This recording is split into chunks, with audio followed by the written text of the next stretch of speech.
کل پرسوں میں نے دیکھا ایک خاتون نے کی ویڈیو اپنی بچی کو ڈانس سکھا رہی ہیں, چھوٹی سی بچی ڈانس کر رہی ہے. میں نے تبصرہ کیا, میں نے کہا یہ اس بچی کو تباہ نہیں کر رہی, یہ اپنا بڑھاپا برباد کر رہی ہے. یہ کیا کر رہی ہے؟ بچی تو جو بنا دیا اس نے بنا دیا. ماں باپ سکھا رہے ہیں, گانے سکھا رہے ہیں, ڈانس سکھا رہے ہیں.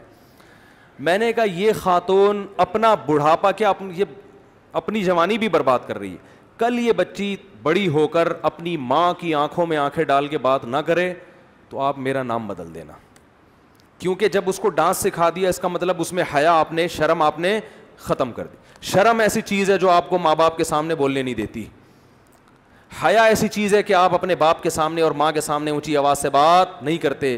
جب آپ اپنی بچی کو بچپن سے یہ انٹرٹینمنٹ سکھا رہی ہو تو یہ بچی آپ سے تمیز سے بات نہیں کرے گی. شاید لاکھوں میں کوئی ایک کر لے, یہ دماغ سے نکال دو. یہ گلے میں پرس لٹکائے گی, امی کو ٹاٹا کرتی ہوئی چلی جائے گی, امی میں جا رہی ہوں. بندہ آیا ہوا ہے بائک لے کے, کافی دیر سے کھڑا ہوا ہے. قائد اعظم کے مزار پہ میں نے اسے ٹائم دیا تھا, یہ ہوگا, یہ تو ہوگا, یا آپ اس کو ہلکا نہ سمجھیں. وہ کہے گی امی میں نے قائد اعظم کے مزار پہ ٹائم دیا ہوا تھا, وہ گھنٹے سے بیٹھا ہوا ہے, اس نے بندہ بھجوا دیا ہے, بلکہ خود چل کے آ گیا ہے. بلکہ یہ بھی بڑی بات ہے, امی بیٹھک کھلوائیں, بندے کو بٹھائیں اندر. کیونکہ جو شوبز کی دنیا ہے سب برے نہیں ہوتے, لیکن ماحول اسی طرف جا رہا ہے. فیوچر یہی ہے. میں نہیں کہہ رہا جو بھی شوبز کی دنیا میں وہ غلط ہے, یہ ہرگز الزام نہیں لگا رہا میں, لیکن جو نئی جنریشن جب آئی ہے نا, جب یہ اس تک پہنچے گی تو یہ سب کچھ ہو چکا ہوگا. تو آپ کو ٹاٹا کرے گی, وہ کہے گی آپ میری زندگی میں انٹرفیئر نہ کریں. تو ماؤں کو خدا کی قسم چیختے ہوئے دیکھا ہے میں نے, سر دیواروں سے مارتے ہوئے اپنی زندگی میں دیکھا ہے ہم نے کہ کیا ہو رہا ہے. ایک ماں اپنی بچی کو ڈانٹ رہی تھی کہ خاموش ہو جاؤ, بچی جواب میں کہتی آپ خاموش ہو جاؤ, اور گھر کی دیوار چار دیواری سے باہر, اور پھر ماں جو پھوٹ پھوٹ کے روئی ہے, میں خود سن رہا تھا اس کی آوازیں, اور سر دیواروں سے مارتی ہیں مائیں, کہتی یہ ہم نے شیطان جانا ہے, کیا جانا ہے. نبی صلی اللہ علیہ وسلم نے فرمایا قرب قیامت میں تلید الامۃ ربتہا, عورت اپنے آقا کو جنے گی. عورت جس بیٹی کو جنے گی وہ بیٹی اس ماں پہ حکومت کرے گی. خدا کی قسم ہم اپنے خاندانوں میں اس کا تصور نہیں کر سکتے تھے کہ میں اپنے باپ سے کہوں کہ آپ چپ ہو جاؤ, یا میں اپنی ماں سے کہوں کہ آپ چپ ہو جاؤ. مجھے یاد نہیں پڑتا کہ میں نے کبھی اپنی ماں سے یہ کہا کہ آپ چپ ہو جاؤ, مجھے یاد نہیں پڑتا.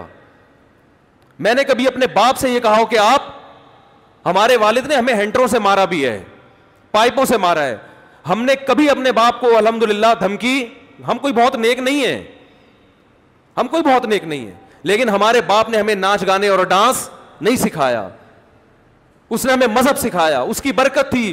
ہم نے اپنے باپ سے مارے کھائیں, اپنی ماں سے مارے کھائیں, کبھی ہم نے اپنے باپ اور اپنی ماں کو تانا نہیں دیا. ہم تو اس کو سمجھتے تھے ہم تو مر جائیں گے جیتے جی اگر ہم اپنے باپ کو تانا دے دیں, ماں کو تانا دے دیں. آج ہم حیران ہوتے ہیں کیسے اپنی ماں کی آنکھوں میں آنکھیں ڈال کے کہہ رہی ہے کہ آپ چپ ہو جاؤ.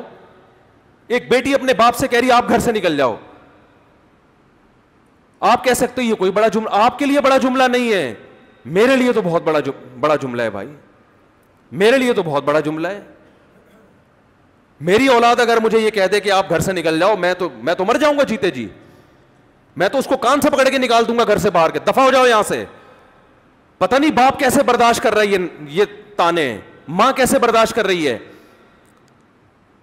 یہ وہ لبرلزم ہے جس کی طرف آپ اپنی اولادوں کو چلا رہے ہو. یہ صرف اسٹیج پہ آپ کو مسکراتے ہوئے نظر آتے ہیں, گھروں میں ان کی مسکراہٹیں بولو نہیں ہوتی. یہ دوستوں کے ساتھ مسکراتے ہیں, یہ گرل فرینڈ کے ساتھ اچھا سلوک ہوتا ہے, یہ اپنے باپ اور اپنی ماں کے ساتھ اچھے نہیں ہوتے. ان میں اکثر سب کی بات نہیں کر رہا میں.